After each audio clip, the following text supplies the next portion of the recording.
जरांगे पाटलांच्या प्रत्येक भाषणामध्ये देवेंद्र फडणवीस हेच टार्गेट आहे. देवेंद्र फडणवीस आणि आजकाल छगन भुजबळ, पण अदरवाईज तुमचे इतर दोन पार्टनर टार्गेट नाही आहे.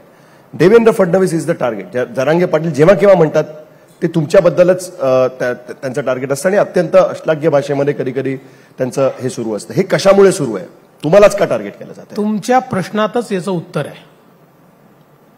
सरकार आमचं तिघांचं आहे.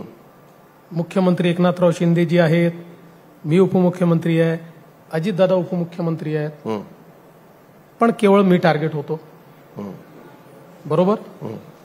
त्यासोबत माझा दुसरा सवाल आहे की मी मराठा समाजाला आरक्षण दिलं, मी ते हायकोर्टात टिकवलं, मी जोपर्यंत होतो तोपर्यंत सुप्रीम कोर्टात टिकलं. उद्धव ठाकरे आले, त्याच्यानंतर ते आरक्षण गेलं. ते गेल्यानंतर उद्धव ठाकरेंनी आरक्षण देण्याबद्दल काही प्रयत्न केला नाहीत. शरद पवार साहेब 4 वेळा मुख्यमंत्री झाले, त्यांनी कधी ते आरक्षण दिलं नाही.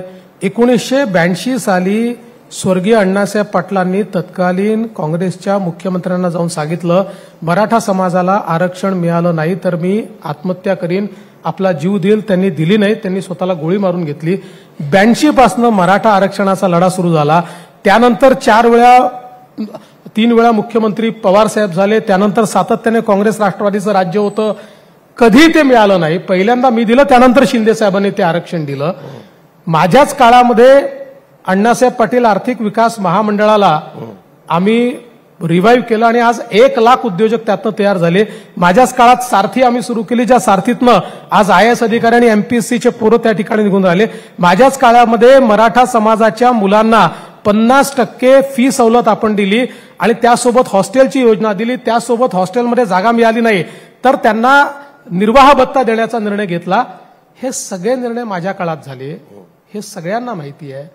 सवाल मला विचारू नका, सवाल तुम्ही जरांगे पाटलांनाच विचारा किंवा त्यांच्या जवळच्या लोकांना विचारा. विचारले ना? नाही, त्यांनाच विचारा की हे सगळं असताना ज्यांनी दिलं नाही, ज्यांनी मराठा समाजाला आरक्षणाची आवश्यकताच नाही असं सांगितलं, त्यांच्यावर ते एक शब्द बोलत नाहीत. ज्यांनी दिलं नाही त्यांच्यावर ते एक शब्द बोलत नाहीत. आणि आम्ही तिघांचं सरकार असताना फक्त मला एकट्याला टार्गेट करतात. याचा अर्थ काय आहे? यातच त्याचं उत्तर आहे.